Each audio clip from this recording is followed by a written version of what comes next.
I did my grocery shopping this week at Publix with the exception of one item, which I'll start with, and it's the vanilla candy coating that I'm going to use for something I'm making for the 4th of July.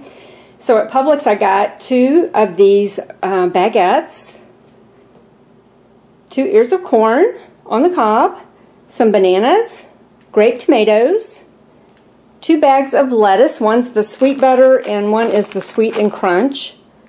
I got a thing of basil for a recipe I'm making, some garlic, Granny Smith apples, green onions or scallions, 2 red bell peppers, a dozen eggs, some instant white rice, and that's for a recipe I'm going to be making, another one-pot meal, some chocolate graham crackers, panko breadcrumbs, heavy whipping cream, some of the 14 Hands Pinot Grigio, some applesauce, some boneless pork chops, some sausage, that's Italian mild sausage, chicken breast, bacon, ground beef, and a pork loin boneless roast. I'm going to make some pulled pork in the crock pot.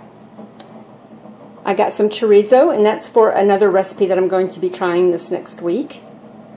2 Vidalia onions, a red onion, some boar's head maple ham for sandwiches, 2 Quest bars, some pizza dough, fontina cheese, and shredded mozzarella. Those are the groceries I picked up this week. Thanks for watching.